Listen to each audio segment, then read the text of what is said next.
Hello, friend, and welcome back to my channel. So, most of us can name a date that split our lives into a before and after. Before the diagnosis, before the loss, before a move, before the moment that changed everything. And in Exodus chapter 12, God does that for an entire group of people. He doesn't just deliver Israel, He tells them this is where your life starts now. That's what Passover is all about. Passover, before it becomes a tradition, is really a turning point. It's a moment where God steps into history and declares a new beginning for his people. And what makes the moment even more powerful is what happens. Israel is still in Egypt. They are not free yet. Think about where it happens. Chains are still present, and God reorders time. He speaks to a whole community and he prepares them for deliverance that they have not yet seen. So, Passover is not just about an escape, it's about identity. And it's about how God saves, how God distinguishes his people, and how salvation is meant to be remembered. So tonight, we're not going to treat Passover like a novelty or a distant story. We're going to walk through what actually happened, why it mattered then, and why God commanded it to be remembered. Because Passover shows us that freedom is not accidental, salvation is not random, and memory is a part of faithful living. So I want you to grab everything that you normally use to study, your Bibles, your journals, your pens, your handy dandy notebooks. It's time for us to get into this lesson.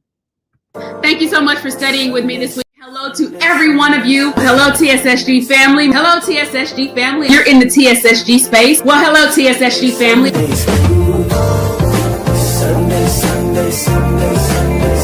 school. Changing the way you see Sunday school with that Sunday school girl. Well, hello, TSSG family, and welcome to our Team COGIC lesson review for Sunday, February the 1st. My name is Waynell. You're in the TSSG space. Here I share Christian content that is largely inspired by and or based on our Sunday school lessons. I do serve the international community and Team COGIC, and I am thrilled to share the next few minutes with you as we look at the lesson entitled Passover. If this is your first time here, I'm so glad that you found this channel. We've been around here for almost 11 years. That seems crazy to say, but God has been blessing in this space, and you're now part of an amazing group of people. You're going to find pastors. There's some bishops in here. Let me just be honest. There are some bishops that support TSSG, and there are pastors.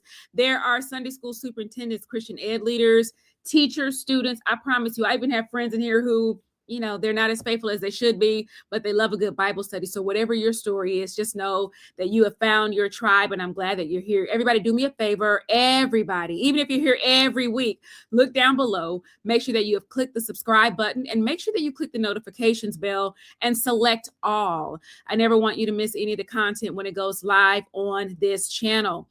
Next thing we need to establish is the ground rules. Since you're here, I know that you did not stop by this channel as a consumer of content, because in this community, we are contributors. So I hope that you're ready to contribute to the discussion this week. How do you contribute? Well, first, by clicking that thumbs up like button. And then I want you to also listen for opportunities to respond to prompts.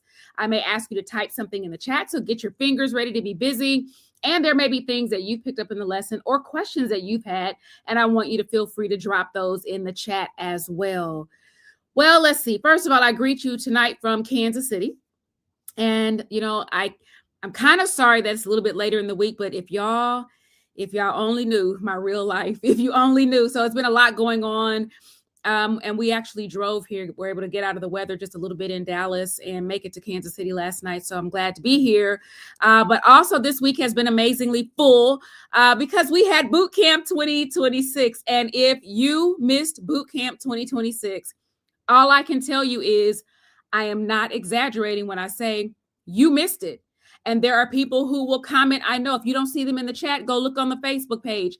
There were almost 400 people registered for boot camp. We had the most incredible guests. And if you missed it, I've made the opportunity for you to catch the replay available. I've linked it down in the description box down below, because I am telling you, you need this content.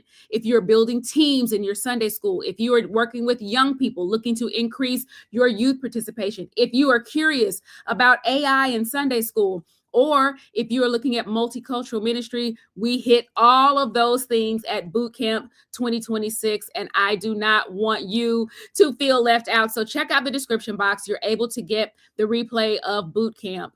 I do have a couple of announcements that I am going to share with you, and then we will definitely get into the lesson. In the spirit of AI, I do want to invite you to join me on February the 19th for our first SOS of 2026. What is SOS? SOS is our new monthly training initiative here at TSSG. By the end of the week, you should see a link where you're able to start signing up, and there will be monthly topics. Each month, we will have a wonderful guest that will help us to be better. SOS is not save our Sunday school. Sometimes the S will be strengthen our Sunday school. Sometimes it will be structure our Sunday school. And sometimes it'll be stabilizing our Sunday school. But we're going to have great guests that help us to do and be better in this space of Christian education. And the last thing that I want to share personally is that God has blessed me, and I have an incredible opportunity to travel abroad this year. And I am just so blessed to have an invitation to Nigeria. So I will be traveling, if the Lord says the same, to Nigeria in the month of March. And I am asking my TSSG family to help me. I tell you often that I have amazing people who get around me to help me do ministry. This is a unique opportunity. Everything that you share in this space between now and the month of March goes toward the Nigerian experience, both to help me travel, and I want to be a blessing to the people in the land while I am there. So those are our TSSG announcements. The last thing I want to do before we get into our lesson this week is I certainly want to extend heartfelt condolences to the family of our presiding Bishop Emeritus, the Blake family, in the loss of Pastor Lawrence Blake. What a shock to our COGIC family.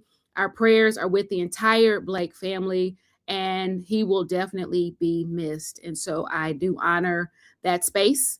In fact, let's just take a quick moment of silence, and then we'll get into our lesson.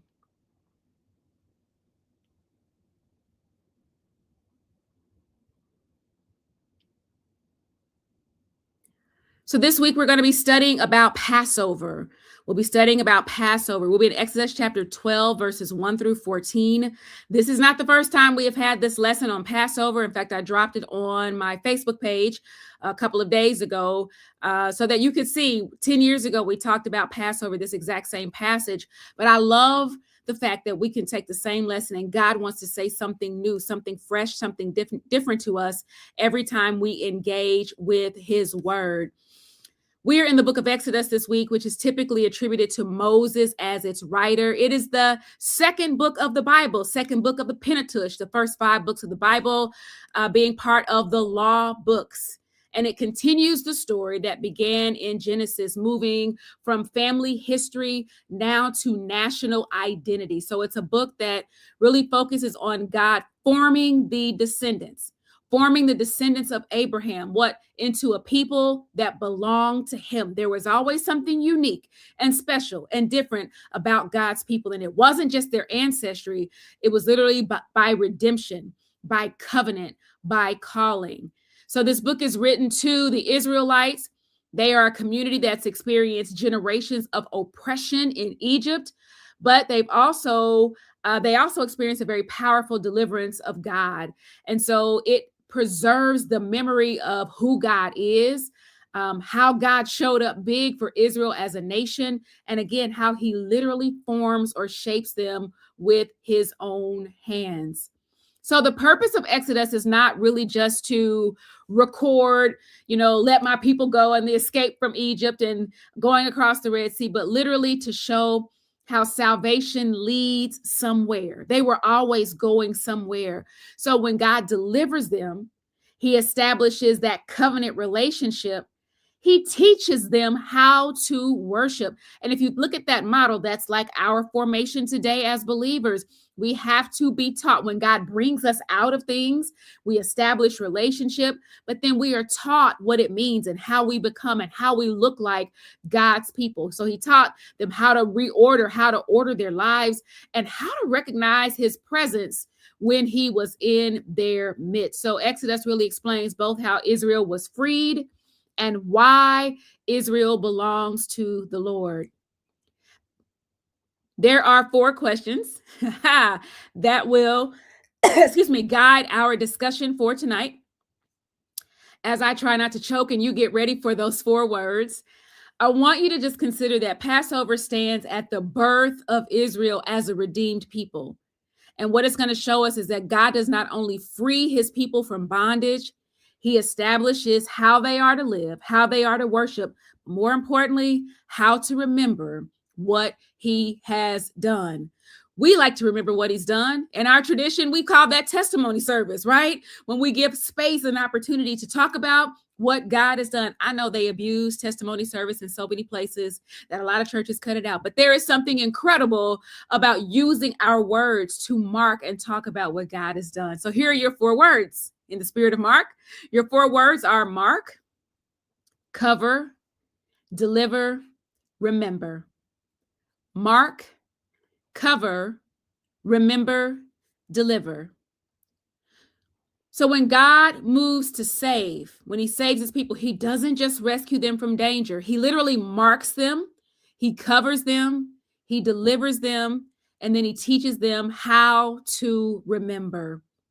If you want the TSSG notes for this week's lesson, they are linked in the description box down below. They've been on the website for 10 days or more. So if you need them, feel free to go ahead and grab them. You'll also find the 20 questions for this lesson. If you serve young people, you will find the kid pack available for this lesson.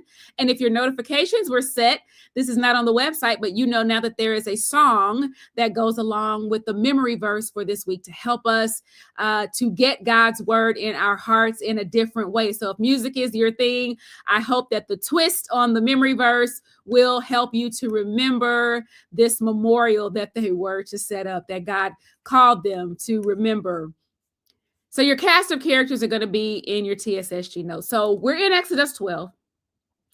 And by the time we arrive at Exodus 12, Israel's situation has been unfolding for generations, right? So what began in Genesis, there's a family welcomed into Egypt during a famine, Joseph's family. The people become trapped in it, and the Israelites have now multiplied, right? They've grown so much that they feel like a threat to the new Pharaoh that Exodus tells us in Exodus 1 and 8, this Pharaoh did not know Joseph.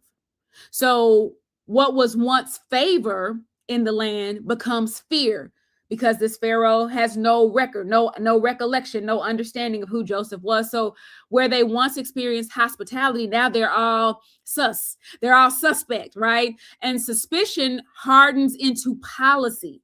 And Israel is no longer a guest people. They are no longer a welcomed people. They are now a controlled people. So this Pharaoh moves from anxiety, being all worked up about who they are, into action. And he subjects Israel into forced labor. They are an enslaved people. They are assigned to projects that were meant to drain their strength, to condition their future, and their bodies are used to secure a kingdom that does not belong to them. I know that story should sound familiar because we are, many of us, descendants of people brought from a land who were brought into this country in bodies used to secure a kingdom that does not belong and did not belong to them, does not belong to us even now. But when their oppression fails to slow their growth, when the oppression of the Pharaoh fails to slow their growth, Pharaoh escalates this to violence, to ordering the killing of the Hebrew baby boys. So this is not only an economic exploitation, this is like generational warfare, right? And what Israel cannot dominate, it tries to erase. Man, this background is wearing me out because I feel like we're experiencing so much of that today. Israel's life becomes marked by exhaustion and grief and cries that seem to go without an answer. but God unfolds a response slowly to them. It's slow, but it's intentional, right? He raises up Moses, who is a deliverer, and his life mirrors the instability of the time. So he was born under a death decree. He was hidden. He was drawn out of the water, raised in the house of Pharaoh, and he was pushed into exile after intervening when one of his own people experienced a brutality. So Moses sort of holds these two tensions of both worlds, right? And for years, nothing appears to change. Then God one day meets Moses in the wilderness and names what heaven has not forgotten. God says, I have surely seen, Exodus chapter 3, verse 7, I have surely seen the affliction of my people, and I have heard their cry. I don't know who can be blessed by that today, but let's just pause even in background and know that God hears the cries of his people. He sees the things that we are going through. So God identifies himself as the God of their ancestors, and he announces that he's come down to deliver them. So Moses is not only sent back to speak to Pharaoh, let my people go, but to declare that Israel's suffering has been seen and that Israel's power is not the ultimate. Egypt's power has an expiration date. It is not the ultimate. Israel's suffering has been seen. Egypt's power has an expiration date. And so what follows now is this prolonged confrontation between the Lord and Pharaoh. So through Moses, God sends these plagues and signs that will strike the economy and the land and the spiritual confidence of Egypt. And each plague exposes some limitation of Egypt. So each also, as Pharaoh continues to refuse, each plague seems to get significantly worse. So Pharaoh, is like trying to renegotiate. He tries to retreat. He tries promises, and then he resists again, right? That happens all in Exodus chapters 8 and 9. But then Egypt is destabilized, but Israel remains in place. So the struggle itself, you'll notice, is like, it's more than a political thing, right? It's honestly a theological thing that's taking place. Who defines life? Who controls creation? And who truly is in charge? Who rules? So by the time we get to the end of chapter 10, we've got Egypt devastated. Pharaoh is hot. He is enraged, and Moses leaves his presence with an announcement that the final act is coming. So freedom has been spoken, but nobody's seen freedom yet. Nope. Judgment. We already talked about judgment is coming. So judgment has been named, although it hasn't been felt yet. And I've told you before, you got to look at where this all happens. Israel is still in Egypt, right? Pharaoh is still on the throne. Death has entered the conversation, and it is that charged space between suffering and salvation. It's between the warning and the fulfillment that we step into our printed text, which is Exodus chapter 12. Let's look at our word, mark. We'll consider verses 1 through 3 for mark. So God reorders time, and he addresses the community in these 3 verses. The Lord said to Moses and to Aaron, this is the New Revised Standard Version, in the land of Egypt, this month shall mark for you the beginning of months. It shall be the first month of the year for you. Tell the whole congregation of Israel that. So before God gives a single instruction about lambs, about blood, about meals, I think he does something more deeply sort of theological. And honestly, it's pretty radical, although it's a little bit quiet. Like, he takes control of time, right? He is speaking while Israel is still in Egypt. And God announces, in the middle of their hard stuff, God announces a new beginning is starting. In the middle of bondage, God declares a new beginning is starting. He doesn't do it after their freedom. He doesn't do it once they're safe. He declares it while they're still standing in the land of affliction. And in the King James Version, don't know what that is. In the King James Version, God says, this month shall be unto you the beginning of months. It shall be the first month of the year for you. He does not say that this will be a memorable month. Nope. Nope. He says it's going to become a beginning because God is not simply marking an event. He's literally restructuring how Israel will locate their life story. Right? The calendar is no longer just centered on agricultural cycles or even on Egypt's systems. It is at this moment of God's act of salvation. When we look at the word beginning in the Hebrew, it's this sense of headship or first position. So God is not adding another holy day to the calendar. Nope, not another meeting, none of those things. He's literally installing a new starting point. This is, we're going to draw a line in the sand. This is a new starting point, and time itself is being claimed by God. So this moment, I also think, really clarifies authority, because look at who's speaking. The text tells us the Lord speaks, right? And Moses and Aaron receive. But the message is not restricted to the leadership. This is not a special beginning for Aaron and Moses. God commands it to be spoken over all the congregation of Israel.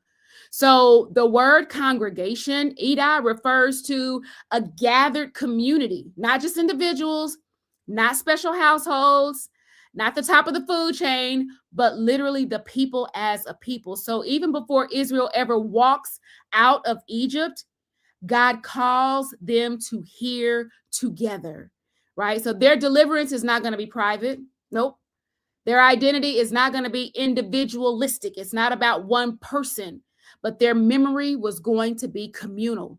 So the message is for the community. And I think there's also weight in, again, where it happens. Notice the text tells us, and we talked about this, God speaks in the land of Egypt. In the land of Egypt. Sometimes revelation comes in the place that's hard. And revelation comes for them in the place of oppression. Instruction comes before there is any visible escape. So God doesn't wait for Pharaoh's permission to start shaping Israel's life. He literally starts forming them while chains are still present. So I think even in these first few verses, we see that God's redemptive work is not only about changing our circumstances.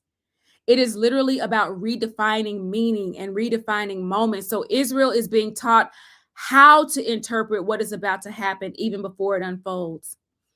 We'll do a couple of key learnings and we'll keep moving. I think when you think about faith and God-centered faith will reorder how we look at times and seasons and priorities and really help us in how we understand those things. And you've heard me mention this a few times, because I do think that even in our own lives, spiritual formation often starts before we go through these really visible breakthroughs. Like God is already doing the work in us. So here's my question for you. What moment in your life marks a before God moment and after God season? And how has it changed how you measure your story? Have you ever had a new start? That's really what that's asking you. Is there a moment that represents before God and after God? And how does that change how you measure your story? So before God delivers Israel from Egypt, he redefines their time, their identity, their communal memory around what he is about to do. Drop this in the chat. God doesn't just change situations, he resets beginnings. God doesn't just change situations, he resets beginnings. So after God defines this moment and calls the entire community, he moves from meaning to instruction, and he's going to show Israel how sacred the night will be that is lived out inside of their homes. This is prepare, and it involves all of the households, verses 3b through 10. On the 10th day of this month, they are to take a lamb for each family, a lamb for each household. If a household is too small for a whole lamb, it shall join its closest neighbor in obtaining one. The lamb shall be divided into proportion to the number of people who eat of it. Your lamb shall be without blemish. A year-old male, you may take it from the sheep or from the goats. Ye shall keep it until the 14th day of this month. Then the whole assembled congregation of Israel shall slaughter it at twilight. They shall take some of the blood and put it on 2 doorposts and in the lintel of the houses in which they eat it. They shall eat the lamb that same night. They shall eat it roasted over fire with unleavened bread and bitter herbs. Do not eat again of any raw or boiled. Do not eat any of it raw or boiled in water, but roasted over the fire with its head, legs, and inner organs. You shall let none of it remain until morning. Anything that remains until morning, you shall burn. This week I did post on my Facebook page a video done several years ago by evangelist Matasha Allen, who walked us through the Passover, the elements of the Passover, and helping us to understand it. I encourage you to go take a look at that video. It's also on this channel if you need to search for it. But this section moves us, after redefining the time and calling the whole congregation into this moment, God turns toward the space where faith is supposed to be practiced first, where it will be practiced first, and that is in the home. You can put that in the chat if you are typing. The home is where faith should be practiced first. So deliverance does not begin in Pharaoh's palace. It begins around household tables. We don't do enough of that right now. Yes, I'm sitting at the dining room table at my mom's house, and I think about the times that we've spent around this table, and we don't do enough of that anymore. But in this text, it begins around household table. God organizes Israel not as a crowd, but as families, as shared units of care. That's what's happening here. In fact, if a household is too small, and you can't have a whole lamb by yourself, you are to join to another, right? So no one is left without covering in this moment. So salvation for them is communal, it's relational, it is a shared experience. And let's look at the lamb itself. The lamb itself is given special attention. It must be without blemish, male of the first year, taken from the sheep or the goats. So this is not, just go out and get whichever lamb you think looks, whatever the one you want to give up. No, it is intentional, and it is thoughtful, and it is valuable. So the people are instructed to keep the lamb for several days. And this waiting period, we're given that waiting period because it forces attentiveness.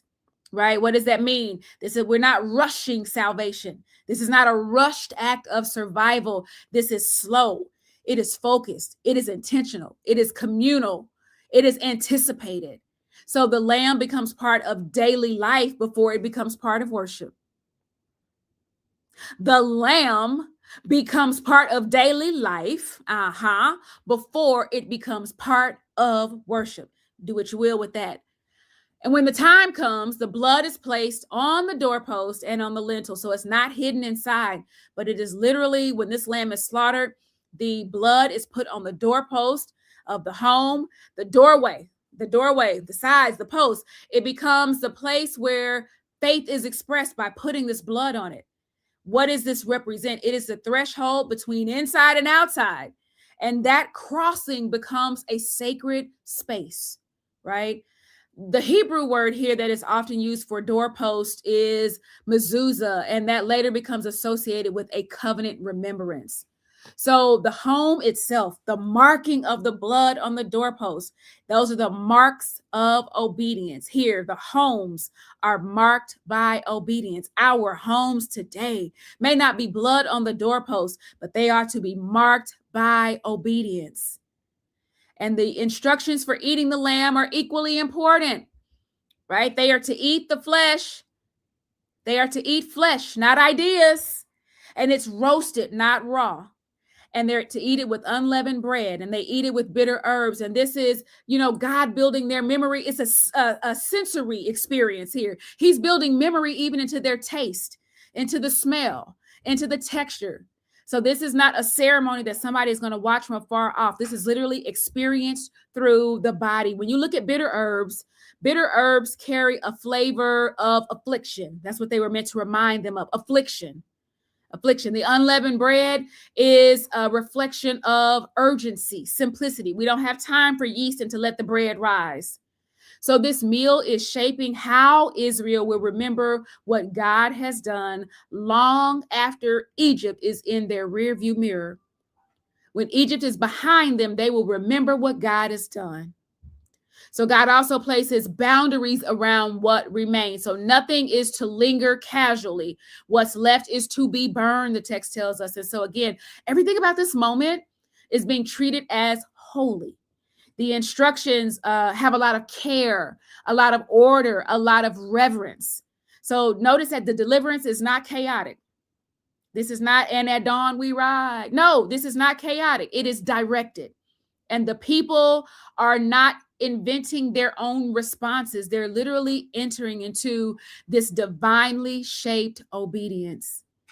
For me, I think this section really grabbed my attention because it helps me to see what faith looks like in everyday spaces. That, God is not only confronting a nation, but he's literally stepping into kitchens, into family groupings, into gatherings, into shared meals at tables, inside of ordinary doors.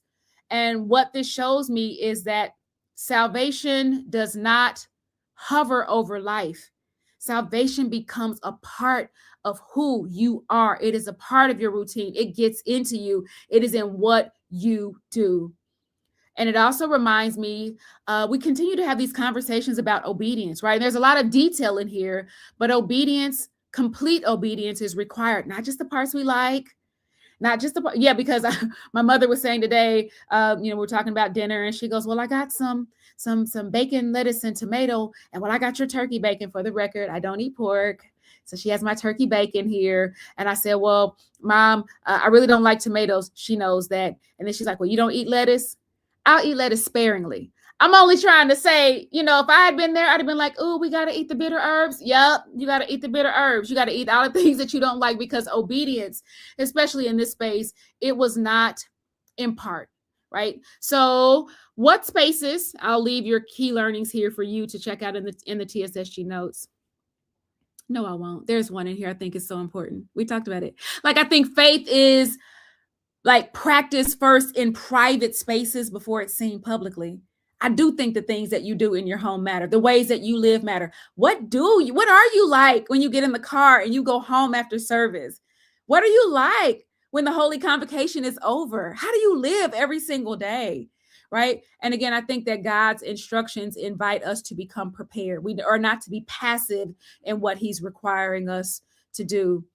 And then God builds opportunities for us to remember in our everyday experiences. They are not just for these huge lights on moments, but literally we should be finding moments to remember. So how do you create those moments of remembrance? Here's the question I have for you. What spaces in your everyday life feel like God's primary classroom in shaping your faith? What experiences in your life feel like God's classroom for shaping your faith? So God draws Israel into deliverance through this intentional, embodied, obedient practice inside their homes. Drop this in the chat. Deliverance entered Israel's life through ordinary doors and shared tables. Deliverance entered Israel's life through ordinary doors and shared tables. So after shaping how the people were to prepare and participate, God now shifts the focus from what they must do to what he himself is about to do. This is the deliverance function of our passage, verses 11 through 13. This is how you shall eat it: your loins girded, your sandals on your feet, your staff in your hand, and ye shall eat it hurriedly. It is the Passover of the Lord. For I will pass through the land of Egypt at night, and I will strike down every firstborn in the land of Egypt, both human beings and animals, and all the gods of Egypt. I will execute judgments. I am the Lord. The blood shall be a sign for you on the houses where you live. When you see the blood, I will pass over you. No plague shall destroy you when I strike the land of Egypt. Again, we're in the deliverer part of our passage. God declares now his own action. After he has carefully instructed Israel to prepare and participate, he now names the heart of the night. The tone shifts now, and the instructions get very narrow, because now this divine voice is unmistakable. God has said, I will. And I tell y'all time and time again, when you see I will, I shall, you should underline that, because that is a check that you can take to the bank. When God says, I will, it is going to happen. And so the people are told, eat in a hurry keep your clothes on. This is what we used to call ready roll. They were to be ready roll, loins girded, shoes on your feet, your staff in hand. And this is about posture, right? And their posture mattered because it places Israel sort of in between stillness and movement, right? It's the stillness because God hasn't said do anything yet, but movement because when he says go, we don't have all day. Right? So it's between eating and leaving. They are not lounging. They don't get to rest and relax. So they are positioned. They're positioned for what God is about to do. So faith here is not about passive trust, right? When you think about staying in a ready position, it is literally like this embodied expectation. I know God is about to do something, right? So the meal becomes both nourishment and a readiness call for them, because God is shaping. He's trying to help their understanding around how salvation does not, you don't stand still. Salvation moves people forward. So that's what this was all about. They're moving forward. So then God declares what he himself is going to do. I'm going to pass through the land of Egypt this night. And God places him in the center of the action. This is not Moses versus Pharaoh. This is not Israel escaping from Egypt, not just the Israel escaping from Egypt. That's not all this is. This is the Lord entering Egypt. And so the language is very direct. It is very heavy, very weighted language. God has announced judgment on the firstborn and judgment against all the gods of Egypt. So this is not a blow to households. This is literally a theological confrontation. It is like, think about Egypt's power structures and their religious confidence, their sense of divine protection, all being exposed because the Lord himself says, I am the Lord, right? When he says it that way, that means his authority is not set up for debate. I am, right? Remember Moses and the I am. So I am the Lord. So verse 13, I think, brings a little bit of both sort of clarity and sort of mercy in the passage, because God explains the meaning of the blood. He says, the blood shall be for you a token upon the houses where you are. When we see the word token translated, it means a sign. It is going to be a sign. It's going to be a visible marker that communicates belonging, and it communicates recognition. So the blood is not described as power. God is. God is the power. The blood is the sign that identifies where God's protection is going to be expressed. So God does not say he will look at the people. He says, I'm going to look at the blood. I'm not going to see people. I'm going to see the blood. And I think the focus is not merit, right? It's obedience. It's obedience to his word. What he says do. Doesn't make any sense, but do it the way he says do it. And I think the promise that we talk about, I will, when I see the blood, I will. There's a bunch of I wills in this passage. I will pass over you. The Hebrew word behind the idea Passover is this idea of I will spare, kind of hover over. I will protect you. So God is not merely avoiding houses. He's literally becoming a shield. He's shielding the houses. So the plague will not be allowed to destroy where God's sign is present. God's sign is present. A couple of key learnings. I think faithful obedience positions us as believers to receive only what God can do, but it only happens through our obedience. And belonging to God is visibly expressed, and it's not privately assumed. And I know when I thought about that, I was thinking, we don't always like to, there used to be, there was a look. The saints used to have a look, and I'm not suggesting that we need to go back, but I am saying that we still look different from the world. Nobody should have to privately assume that you belong to God. There ought to be something about your countenance. There ought to be something about the way you present. There ought to be something about even the clothing you choose to wear that says, I belong to God. Right? And all that we choose to do, there's something visible that says we belong to God. Here's the question. Where in your life is God calling you to live more prepared and move when he says to move? Where is somewhere in your life that God is calling you to prepare to move, even when it feels more comfortable and you want to stay, but you need to obey? Put this in the chat. God doesn't watch Passover happen. He literally steps into it. Here's our last verse. Verse 14 is about remember. This day shall be a remembrance for you. Ye shall celebrate it as a festival to the Lord. Throughout your generations, you shall observe it as a perpetual ordinance. So with this single verse, God moves Passover from this emergency moment to a permanent identity marker. Put that in the chat. It is a permanent identity marker. This day shall be unto you for a memorial. And you'll hear that again in your memory verse song of the week. God does not leave it to Israel to decide whether this night will be remembered. He commands that they remember it. Memory becomes an act of obedience for his people. So in the King James Version, it said it this way: it is to be kept as a feast to the Lord throughout your generations. And I think that language is pretty intentional because, again, this is not a private anniversary. It is worship. It is a feast to the Lord. It places like celebration and gratitude and public acknowledgement all at the center of remembering. So Israel is not only called to remember what happened, they are called to honor the God who acted on their behalf. The word memorial carries the idea of, again, active remembrance, not nostalgia. I got something here. Oh, I've got one that's too far for me to reach, but not just nostalgic church programs. Oh, I wish I could catch the other one. Hold on just a second. She's right here with the microwave that I'm hoping y'all can't hear. I know I started talking fast. So since we're here anyway, hey, Mom, can you come help me for a second? Because we do hear you fixing your dinner. Just don't step in the camera. Hand me that book right there. Thank you. We hear you. Thank you so much. Yeah, not just nostalgia. Y'all see this? My mom found this today. She found this today. Yeah, so not just memories like that. No, but literally a memory that they participate in. Right? In scripture, memory is participation. Remembering is participation. It is to rehearse, to tell, to embody again. Right? I keep telling you that God is forming Israel into a people who carry salvation forward, right? Not just backwards. So their worship, when you look at their calendar, it is now going to have a time, a day and a time that continually brings them back to the night that God intervened. And God calls this an ordinance that will be not for a short time, not to the next generation. Feels like it doesn't have any merit or value. Oh, that stuff old folks used to do. Nope. There's supposed to be an ordinance forever.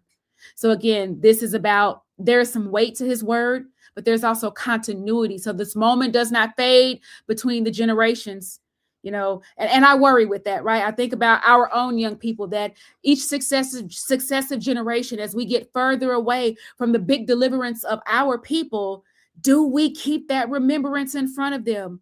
Do we help them articulate past a history lesson what God has done, what God is doing, how God is active in the lives of his people? What happens is children who never felt the lash in Egypt will still eat this meal, right? Descendants who never heard Pharaoh's voice will be able to tell this story. So what God is doing is guarding Israel from amnesia, right? Because what happens? He knows that freedom can forget its source. Freedom can forget its source. That's why I told you I worry about subsequent generations. If we don't keep the story in front of them and we don't allow them to rehearse and tell the story and talk about what God did, we move into these generations of entitlement who are used to living in such freedoms and such comfort that they never know the hand of God and what he's done for his people. Comfort can sometimes blur history.